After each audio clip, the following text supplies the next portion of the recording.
How are you, Kenny? Good to see you again, man. Hey, good to see you, Eli. How are you doing today? I'm doing great. Now, you've worked with some major rock bands like Train and 30 Seconds to Mars. And you've also worked with greats like Stevie Wonder, who requires a lot of different playing styles from his musicians. Yes, he does. Let's talk about stick selection as it pertains to playing styles. Hey, let's talk about the selection process for playing jazz.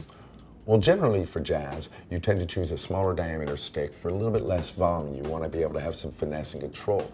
You also want a little bit of a longer taper. That way you truly get the articulation you want and the bounce you want off your ride cymbal patterns, so you can really blaze them in a quiet club without overpowering your band. Okay. And one of the other elements that I really consider when you're playing jazz is the smaller tip. For example, the small acorn tip. It's going to give you a lot of articulation and a good body of sound without overwhelming the cymbal, without overwhelming the drum, and of course without overwhelming your band. Okay. And with regards to taper? I'm going for the long taper again, Okay. for more bounce, more play, and rebound. Articulation and finesse is everything in jazz. Let's talk about funk now. Yeah, baby, one of my favorite styles of music to play.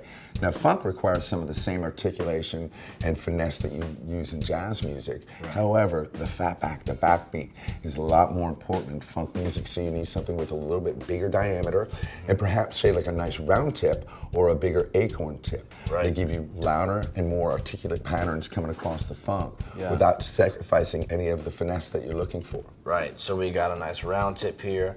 We got a nice acorn tip. Yeah, and then taper really is a matter of personal preference when it comes to and how much power you need. Right. You know, if you're playing in a loud funk band, you want a shorter taper so you can take advantage of that power in your backbeat without having to kill the drum to get that stroke.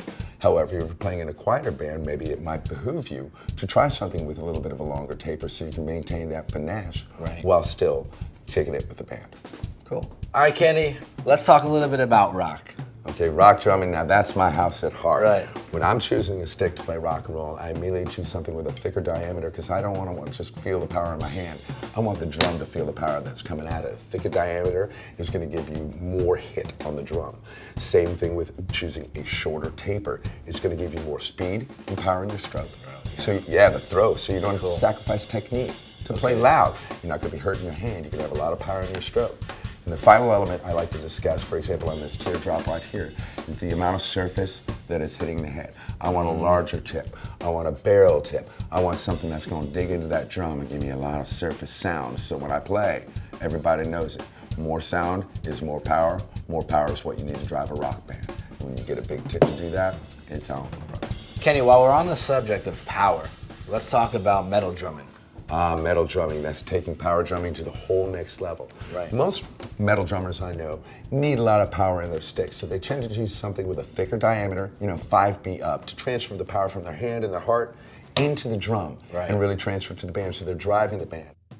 Generally, I tend to choose the shorter taper because you still get good speed without sacrificing any power, and you're not going to snap a stick in half when you're playing full blast beats. And the way to get around that, sometimes I see a lot of guys choose a nylon tip. Now this nylon tip right here is a lovely oval with a lot of surface, and surface contact means sound. More sound equals more power.